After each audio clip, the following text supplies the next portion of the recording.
May 7th, 1945. A village 40 miles northeast of Leipzig, Germany.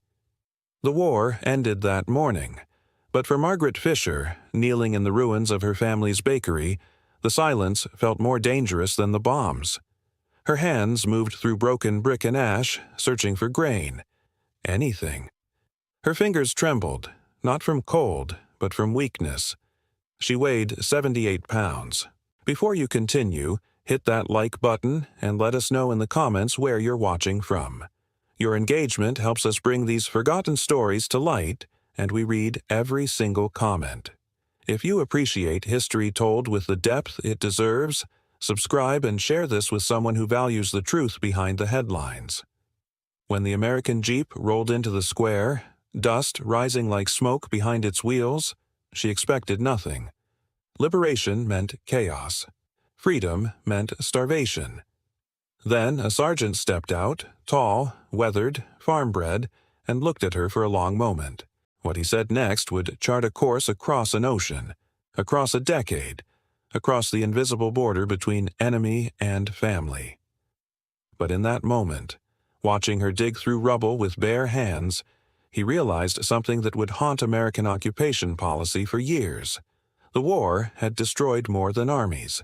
It had destroyed the capacity to survive. The spring of 1945 arrived in Germany without mercy. By May, widespread food shortages had turned German towns into graveyards of the living. Fields lay fallow, bombed into moonscapes. Cities smoldered. Roads filled with millions of displaced souls moving in all directions. Soldiers surrendering, refugees fleeing, survivors searching for anyone they'd lost. Margaret Fisher had been 23 years old when the war began. Before 1939, she'd been a schoolteacher in this town. Her father ran the bakery for 30 years.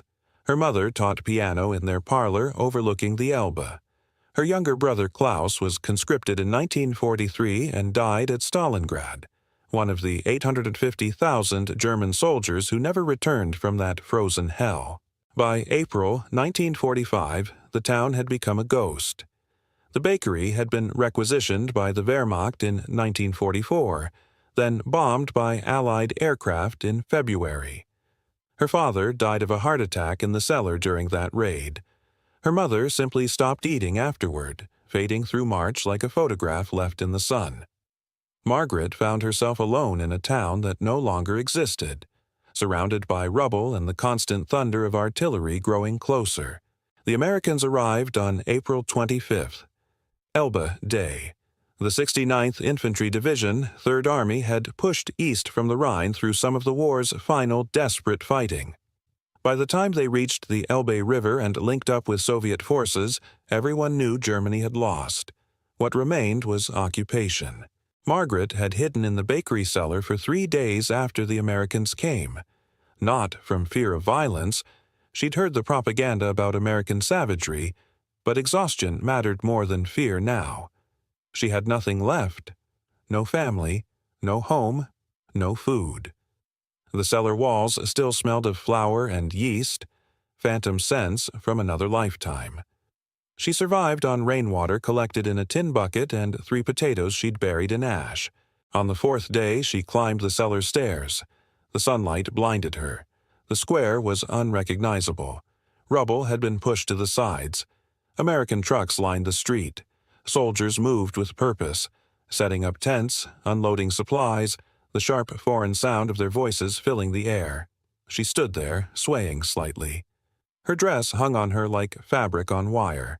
Her hair, once thick and dark, had grown brittle.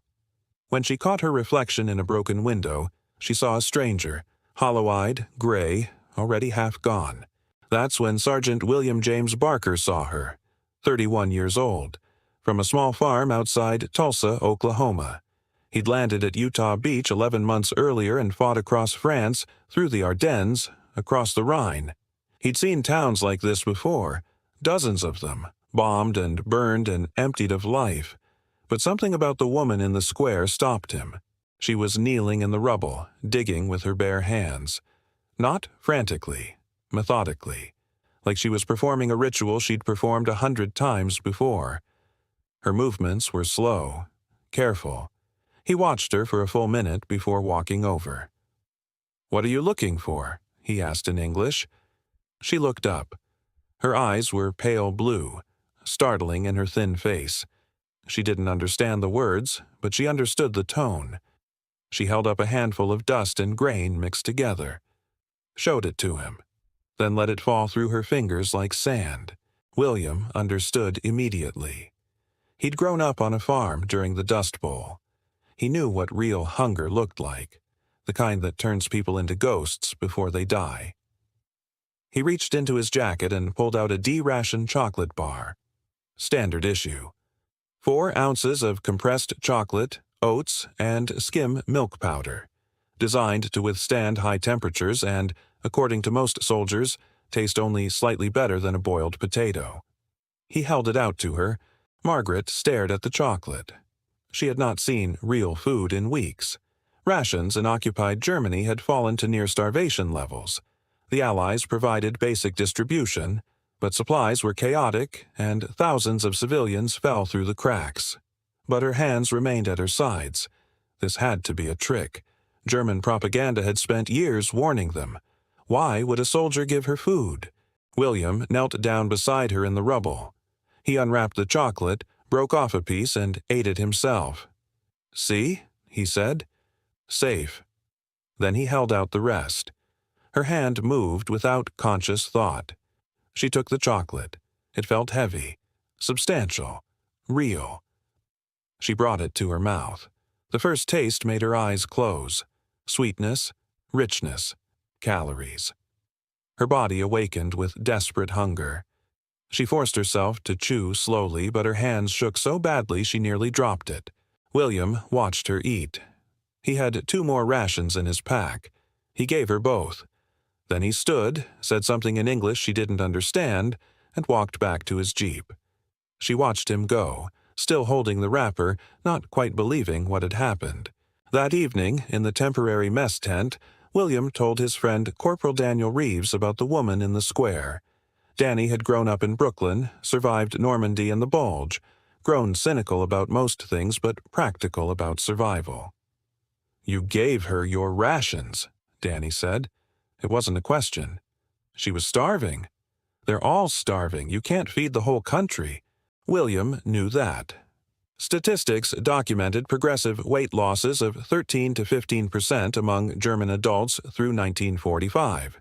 Studies would later reveal additional losses of 10 to 15% in the months following surrender. But knowing statistics was different from watching a woman dig for grain in the ruins of her family's bakery. He couldn't stop thinking about her. Something in her eyes. Not just hunger, dignity. She had been someone before the war destroyed her. He could see it in the way she moved, the way she had knelt in that rubble searching for grain like an archaeologist searching for lost civilizations. The next morning, he went back. She was there again, same spot, digging in the same rubble. He brought more rations. This time, she didn't hesitate. She took them and ate while he watched. He tried to speak to her in slow English, but she only shook her head. A local interpreter eventually helped, an older German man who spoke broken English. Through him, William learned her name. Margaret, teacher, family dead, alone. The interpreter explained the situation. Thousands of German civilians had no food, no shelter, no means of survival. The occupation forces provided basic rations at distribution centers, but supplies were limited and chaos reigned. Margaret was one of thousands who'd simply disappeared between the cracks. William made a decision that would have gotten him court-martialed if his commanding officer had found out. He started bringing Margaret food every day. Not just rations, real food from the army mess. Bread, eggs, sometimes soup in a thermos. He would find her in the square, sit with her while she ate, then leave. She began to gain weight. Slowly. Her cheeks filled out slightly. Color returned to her face, but more than physical recovery, something else was happening. She started to trust. Non-fraternization policy officially prohibited social association between Allied soldiers and Germans. Marriage wasn't explicitly forbidden, but it was heavily discouraged. American servicemen who married Germans were forbidden from entering their wives' homes. The whole policy was designed to maintain distance, to prevent exactly what was happening between William and Margaret. But by the third week of May, she was strong enough to walk more than a few blocks. William, on a rare afternoon off, showed her where the American supply depot had been set up. He introduced her to Red Cross workers distributing aid. He made sure she was registered for rations. He did all of this without fanfare, without expecting anything in return. One evening, after he'd walked her back to the cellar where she still lived, she spoke to him in halting English. The interpreter had been teaching her basic phrases. "Why?" she asked. "Why you help me?" William was quiet for a long moment. The sun was setting behind the ruins of the town, painting everything gold and shadow. He thought about his farm in Oklahoma, his mother's kitchen, the way she would feed anyone who showed up at their door during the Depression. Hobos, drifters, neighbors who'd lost everything. His father would complain about wasting food, but his mother never stopped. "Because you needed help," he said finally. It was the simplest answer, the truest answer. But for Margaret, who had spent years in a country that valued strength above compassion, that answer was revolutionary. June arrived with unexpected warmth. William's unit received notice they would be shipping out to France, then possibly home. The war in the Pacific had ended with atomic fire over Japan in August, but William would be leaving in July. He had 3 weeks. He spent nearly every free hour with Margaret. Their relationship was undefined. Not quite friendship, not quite romance, something deeper and stranger. She was learning English rapidly. His German was improving. They would sit in the square, now partially cleared of rubble, and talk for hours. She told him about teaching children, about her family, about the slow collapse of everything she'd known. He told her about Oklahoma, about farming wheat and cotton, about thunderstorms that rolled across the plains like freight trains. She asked him once if he had killed anyone. It was a direct question, startling in its honesty. "Yes," he said. He didn't elaborate. The weight of that single word hung between them. "Are you sorry," she asked, "for stopping the people who did this to you?" He gestured at the ruined town. "No. For having to do it? Yes." She understood the distinction. The war had forced everyone into impossible positions. Moral clarity was a luxury neither side could afford. One afternoon in mid-June, something shifted. William found Margaret at the bakery ruins, sitting on what had been the front step, staring at nothing. Tears streaked her face. Not crying, just tears, as if her body was finally releasing years of held grief. He sat beside her, didn't speak, just sat. After a long time, she said in quiet English, "I have nothing, no family, no home. When you leave, I will have nothing again." The words hit him harder than he expected. He'd been trying not to think about leaving, about what would happen to her. He turned to her. The evening light made everything look soft, unreal. "Come with me," he said. She looked at him, not understanding. "When I leave, come with me. To America." It was an insane suggestion. The War Brides Act had passed in December 1945, designed to expedite admission of alien spouses of American servicemen. But the process was complicated. It required marriage, documentation, background checks. German nationals faced extra scrutiny. Her father's membership in the local business guild would be questioned. Had he supported the Nazi Party? The answer, like most answers in Germany, was complicated. But William was serious. Completely serious. "How?" she asked. "I don't know yet, but I'll find a way." Over the next week, William investigated every possible avenue. He talked to the chaplain, to officers, to Red Cross officials. The answer was always the same. Possible, but difficult. There were procedures, applications, background checks. It could take months, maybe years, and marriage was required. He proposed to her on June 20th, 1945, in the ruins of her family's bakery. No ring, no elaborate speech. "Margaret, will you marry me and come to Oklahoma?" She said yes before he finished the sentence. The wedding was arranged quickly through the military chaplain. Chaplain Robert Morrison, originally from Michigan, had performed dozens of such marriages. He understood that love bloomed in strange places during war, that sometimes survival and affection became inseparable. The ceremony took place on June 27th in a small, undamaged church on the outskirts of town. Margaret wore a dress provided by Red Cross volunteers.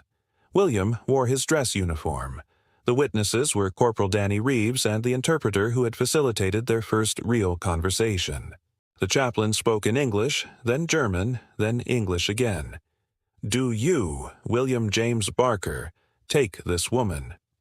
Do you, Margaret Fisher, take this man?" They did. They said the words. They signed the papers. After the ceremony, William took both of Margaret's hands in his. His face was serious, intense. "You're mine now," he said. The interpreter translated. The phrase in German sounded different, protective rather than possessive. "Du gehörst jetzt zu mir." You belong to me now. Not as property, but as family. As someone to be cared for, protected, brought home. Margaret understood. She was his responsibility now, and he was hers. In a world that had fallen apart, they were building something together. The paperwork began immediately. Margaret was officially registered as the spouse of an American serviceman. She received temporary papers. A visa application was submitted. The wheels of immigration, slow and grinding, began to turn. William's unit shipped out in early July. Margaret couldn't go with him yet. The visa process would take months. She would have to wait in Germany, alone again, but this time with papers, with status, with a future. Their last night together, they sat in the square where they'd first met. Summer air was warm. Somewhere in the distance, someone was playing an accordion.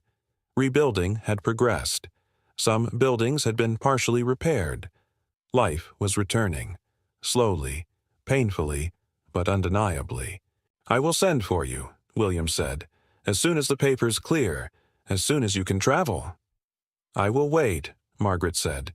Her English had improved dramatically. "I promise." He gave her everything before he left: money, Red Cross contacts, ration cards, instructions written in English and German. He made sure she had food, a place to stay, a chance. The morning his unit departed, she stood waiting by the convoy, wearing the same dress from their wedding. Her hair was pinned neatly, her eyes were afraid. They had 90 seconds. William held her face, memorizing it. "I love you," he said, his first time saying it. "I love you," she answered in English. Then he was gone, swallowed by dust and distance. 9 months passed.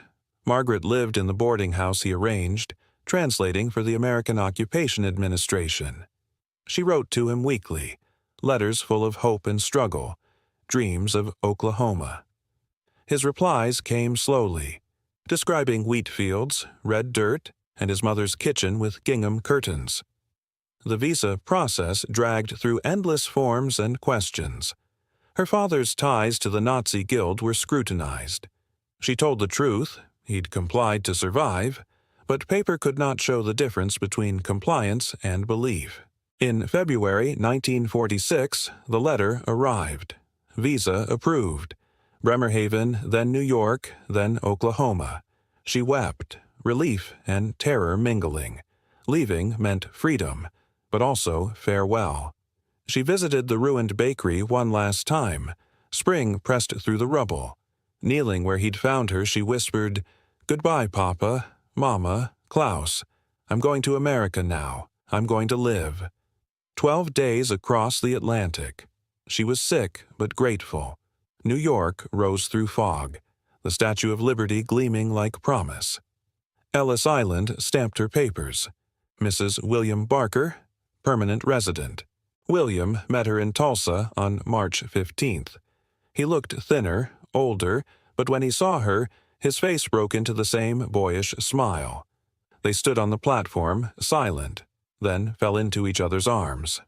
"You made it," he said. "I promised." Years unfolded like wheat, slow and steady. Margaret learned English, baked pies, joined church circles. Some neighbors stayed distant, but enough drew close. She became simply Mrs. Barker, William's wife, mother of 4. Yet she never forgot. On quiet nights she sat on the porch, remembering rubble, hunger, and the man who had offered her chocolate. "You okay?" William would ask. "I am remembering." In 1945, a soldier chose kindness over orders. From that choice grew a family, a farm, a life, something beautiful from the ruins of a broken world.